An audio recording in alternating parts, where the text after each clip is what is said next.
The importance of the Casas Chihuahua region begins with its location, and not that given by limits and imaginary lines, but rather that given by real borders, the natural borders, those imposed by the territory itself, the climate, the species, the vegetation, the history, the culture, the people and their way of living. And we call all this vast region Arid America. To the south of this region, the great Mesoamerican civilizations developed a taste and need for the resource of the people to the north, as well as the merchandise of the tribes in the Great Plains. Due to this situation and by geographical convenience, a meeting point was given. That, favored by its topography and easy access, would become the door between cultures. Door through which people would travel looking for a destination, exchanging merchandise and knowledge on their way. Situation that would cause the flourishing of the area and its inhabitants, turning the place into an orchard of prosperity, which is known as Oasis America. Being the most important settlement, the one located at the beginning of the Sierra Madre would become the Paquime Pueblo. At the arrival of the Spanish in 1565, the greatness of Paquime would only be imaginable through its complex construction already in ruins. Taking advantage of its valuable position, the newcomers take the place to settle in it, renewing the importance of the region and naming it, in translation to its original name, Casas Grandes, becoming over time a key post for the Camino Real de Tierra Adentro, the most important silver transport route of its time.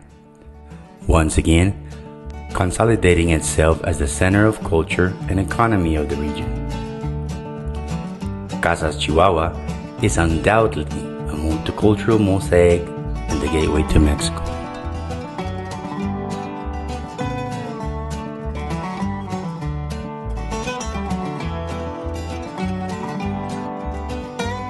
Hello, I'm Dr. Powell. Welcome back to Awakening the Sleeping Giant. We have some excellent and great programming today. I have some special guests, and we've got some great footage for you. I'm excited. So we're going to have these gentlemen to introduce themselves, and it's going to be in English, so no worries, because they're used to Spanish and English, but this is a special show. So go ahead, sir. Jared, introduce yourself. My name is Jared Jones from Chihuahua, Mexico, and we're in the municipality of Casas Grandes, Puerta de Encuentro, Mexico. And we're here seeing how this goes. Yeah, this is a winery, correct? Yes. It's a ranch, but it's a winery ranch. Explain that. Yes. So as of a few years back, this was a cattle ranch, and we, through a lot of work that Tom did and other people in the state, we found out that it's a great place to grow wine. And we have the archaeological site, the largest in Northern America. Yes. Just at our footsteps here. And we figured because of the tourism and that already existed, this would be a great place to develop wineries. And so we've got approximately 8 acres planted now, and we got more going in this year. And the idea is to turn it into a place where people can do wine tours and have different experiences. So there'll be many different wineries set up here in the future. Well, let me tell you, we have some great footage for you. We're going to be visiting a lot of the areas, some of the archaeological areas where we found some pictographs on walls, and we're going to get to that. But right now, I want to introduce yourself, and why are you with us today? Well, thank you, Dr. Powell. My name is Tom Jensen, and I started, thanks to Jared, about 15 years ago in the garage, making different things, experimenting, making wine or making beer, and I really found an attraction to the chemistry behind it and the love that's imparted more so with wine and the culture that's developed with that. Over the years, I thought how wonderful would it be to move back to my hometown and do something that hadn't been done in this region. So we're in Casas Grandes, Puerta de Encuentro at Rancho La Victoria, and thanks to Jared and his acquisition of this here farm, I get to enjoy some of the hopes and dreams that I had planned years ago. Well, what type of wine will you be making? The types of grapes? So as of now, I've discovered that Malbec is a wine that was just about going out of production until the Argentine government in Mendoza decided to kind of revive that particular one, and they are making some of the world's greatest Malbecs. Wow. And they're sitting at exactly the same is it called latitude south of the equator as I am north, right here. Right. We're at exactly the same altitude above sea level as they are, as we are here. We're exactly as far from the Andes, I mean here from the Sierra Madres as they are from the Andes.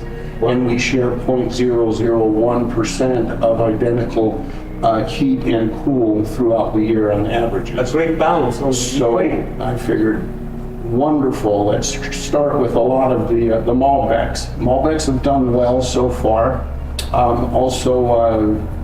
Merlots do really well. Right. Petit Verdot does well so far, and I've had hit and miss luck with some Cab Sauv. So, okay. So we're still in the developmental stages. Well, I'm excited.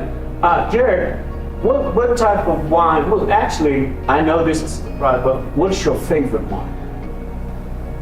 I would have to say my favorite is probably Cabernet Sauvignon, and Malbec would be next. Yes, we talked about Malbec yesterday. We have a special tour for you of the winery and the ranch, and we'll be right back after this.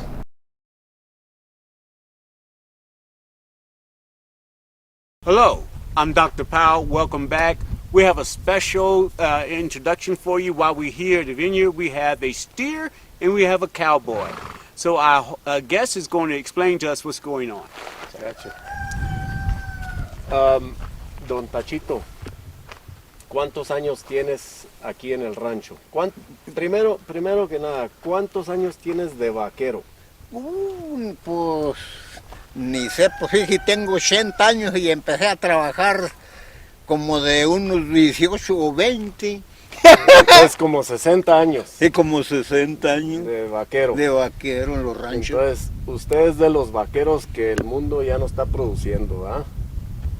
De los de veras. Sí. ¿Qué fue tu comida que comías al diario? Comía puras tortillas de maíz y luego papas y así, frijol. Y luego comía de esas que dan los magueyes, que se llaman las bayusas, ¿sí sabes? ¿Sí los conoces? Que dan los magueyes arriba, que dan el quiote, de esos comía. Ok, y nopal. Y nopal, y todavía estamos comiendo nopal. Ándale. ¿Sigues las tradiciones? Sigo las tradiciones, y luego ahora estoy cuidando de esos animales. Ah, qué bueno. Todavía. Nomás que ahora ya no puedo lazar, ya no puedo montar un animal bronco. So you don't do any more bullfights. Ya no puedes mucho. No, ya no. Pero tu tradición y toda tu historia que tienes, pues contribuye mucho a lo que estamos viviendo hoy en día, que todos andan en sus teléfonos y no se quitan del teléfono y don Tachito le tienen que enseñar cómo usar el teléfono porque no sabe cómo, ¿verdad? No sé cómo, y luego me gusta mucho andar con los animales. Todavía me gusta levantarme temprano porque yo antes así estaba impuesto, y ir temprano con los animales. Mis animales que tengo comen primero que yo. ¿Comen primero que usted? Primero que yo. Nomás ahora en estos días no les voy a dar temprano porque los voy a llevar para allá. Pero yo en cuanto me levanto y ellos comen y el agua. Okay. Is there a possibility we can get a close up with us with the bull over there, the steer? Sí, que si podemos ir a agarrar el... Sí, el cómo torito, no, sí. Okay. Andaba enojado. Estaba enojado y luego se fue y bramar. Y esta mañana ya fue bien. Ok. Sí. Y ahí está. Súper bien. Yes. Ahí está. We'll be right back after this break.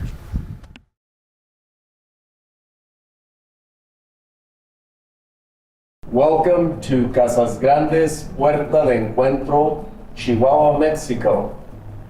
Welcome to this unexplored and undeveloped, truly undeveloped part of Mexico. We're 150 miles south of the border from El Paso, Texas, and New Mexico. This is a beautiful place and truly unexplored for many reasons. Our goal and plan here is to develop the new Napa Valley of Mexico. We're inviting winemakers, people interested in owning vineyards, to come and develop their dream here. It's a ranch where it's a gated community, very secure. And I would like to welcome everybody to this amazing culture that we have. We have an art culture here with all the pots, a lot of pottery, and a lot of different art that the world really doesn't know about. And we've got Macalantis, we've got over 200 archaeological sites up in the Sierra Madre here. And it's truly a magical place. Our ancestors left some type of energy behind that people feel when they come here. So one of the sayings is that don't drink the water from Casas Grandes because you won't want to leave. And I would like to thank Dr. Powell also for giving us the opportunity to do this filming and get the word out there. I think he can testify to the fact that he drank the water and now he's back. So he came here making a film and 8 months later he's back. And so it's truly a magical place and lots of Mennonite culture, lots of Mormon culture, lots of Hispanic culture, and lots of Native American history also that is unknown and the story is untold. And we're now working on ways to unfold that story and to be able to tell it and that people might experience what this area has to offer. And so I'll be right back.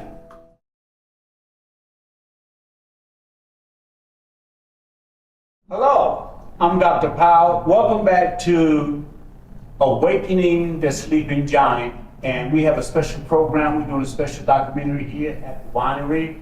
We've already showed you several tours that we've had. You've seen the videos. You've seen our interview personal with Jared. But now we're going to talk about some personal things about tours, about people coming. Jared, again, tell them exactly where we are. We're in Casas Grandes, Chihuahua, Puerta de Encuentro, Mexico. We're 150 miles from El Paso and about 100 miles from Deming, New Mexico. Wow. Listen, this place, this winery, this startup is fascinating. I have fallen in love not only with it being a winery. This is the wine that's coming from here. What is the name of this wine? This is Chateau Le Baron, and it's a wine that a good friend of mine produces. It's just great wine. It's got really good color. It does come from younger grapes. The vineyard is approximately 4 years old and is already promising to be an amazing wine. Well, it is amazing. Salute. We tried it yesterday. We're going to drink it again today.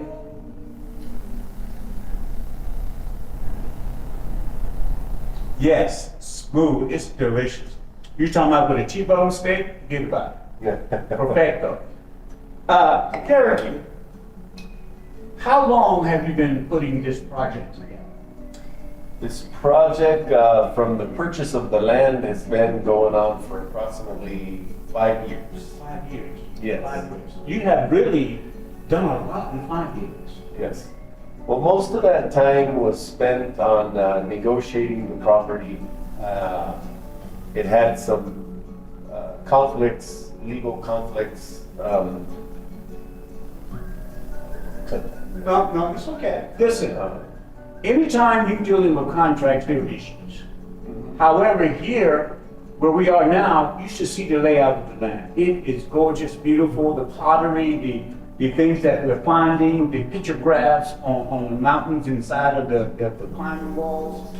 Fascinating. So, when I come here for the first time as a tourist, I'll come through these doors, correct? Yes. I'll come through these doors. This is the area where all the tourists will come in. Beautiful. You should see what's in here, the pottery, the history behind it.